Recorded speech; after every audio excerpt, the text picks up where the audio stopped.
Olá, sejam bem-vindos a mais uma videoaula do Instituto Monitor. Nosso assunto de hoje é métodos e técnicas de armazenamento. Dando continuidade à última aula, o tópico a ser abordado nesta aula também é sistema de armazenagem.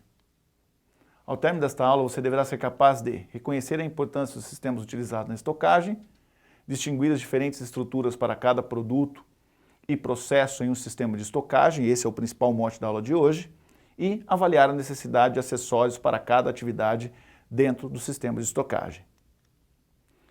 Dentro desse sistema de armazenagem, a gente tem aquilo que a gente chama de protetores ou contentores de colunas, principalmente utilizados no sistema do drive-thru.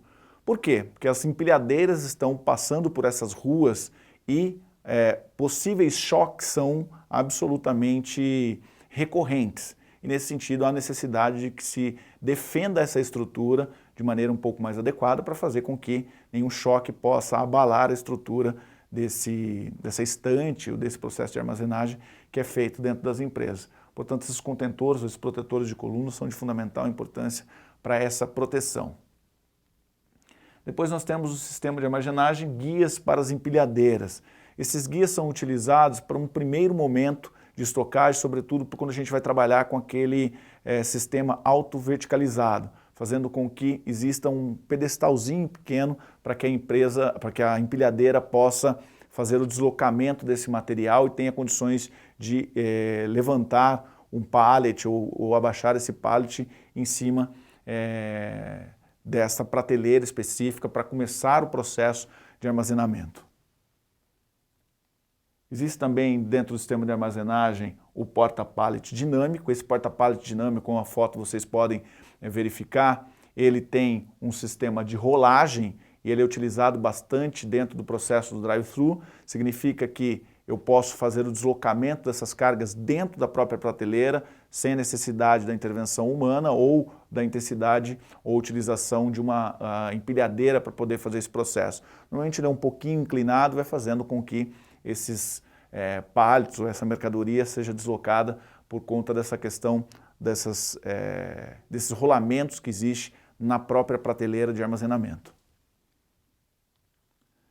Depois nós temos dentro do sistema de armazenagem o pushback, que é exatamente isso que vocês estão enxergando pela fotografia, que também tem uma característica bastante parecida com o que eu mostrei anteriormente, que é o deslocamento da carga dentro da prateleira já, sem a necessidade da intervenção nem humana e nem da empilhadeira. Então esse processo é feito dentro da própria prateleira também, mas não para o sistema de rolamentos, e sim para um sistema basicamente de trilhos aí.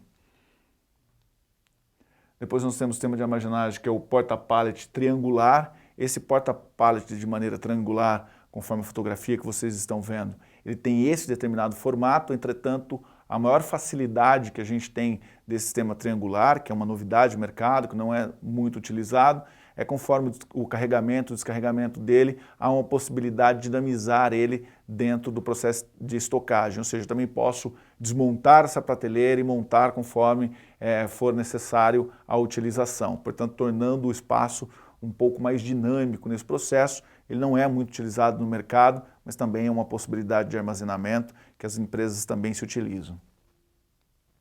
Depois nós temos o rack.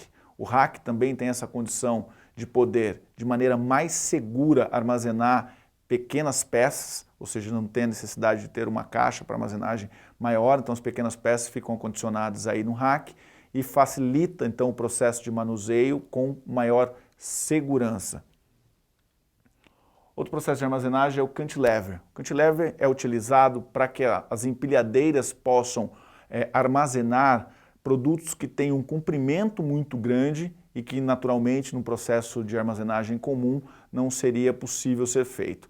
Como vocês podem observar pelos braços aqui, imaginem que podem ser alocados ou serem colocados aqui canos com um comprimento de 20, 30 metros ou algo que o valha. Isso significa que é possível se alocar esse tipo de material aqui dentro desse sistema que é chamado cantilever.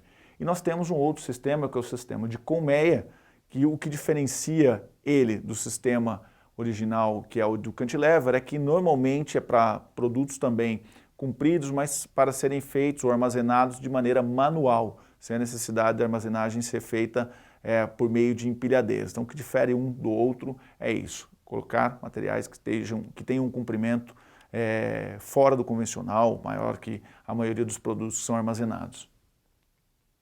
Depois nós temos o sistema de estantes leves, aqui naturalmente, como é um material mais leve, obviamente ele deve ser utilizado para armazenamento de produtos que sejam também mais leves, né? Então, para produtos menores e em quantidades menores e com um peso menor. Então, normalmente a gente utiliza aquilo que a gente chama de estantes para estocagem, que são essas estantes para produtos mais leves. E temos também as gaiolas que são utilizadas também muito parecido com o processo do rack, também para produtos específicos e também para produtos a granel, que a gente utiliza o processo das gaiolas, para estocagem de sacos, enfim, que são utilizados dentro desse processo também, que são muito utilizados pelas empresas.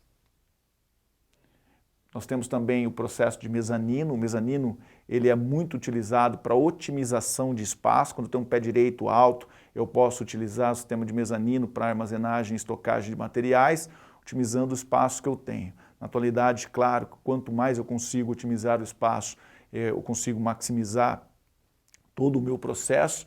Grande parte das empresas, e até não só empresas de grande porte, mas empresas de pequeno porte, quando não tem um local para armazenagem, mas tem um pé direito alto dentro de uma loja, por exemplo, utilizam o sistema de mezanino para que possa ser feita a estocagem de materiais por lá e otimiza realmente o espaço existente para fazer com que a sua empresa possa rodar com uma estocagem de maneira adequada.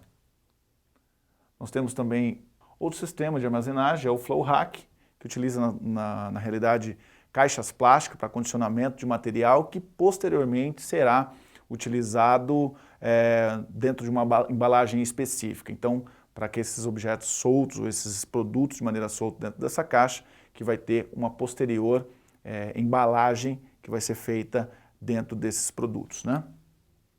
E por fim nós temos caixas e mini contendores que funcionam da seguinte maneira. Também são para produtos fracionados em pequenas quantidades, normalmente até 30 quilos, que posteriormente serão separados e embalados em locais diferenciados. Então é utilizado para isso, para que essas peças não fiquem soltas, perdidas e por uma posterior expedição sendo fracionado ou acondicionado dentro de uma embalagem específica.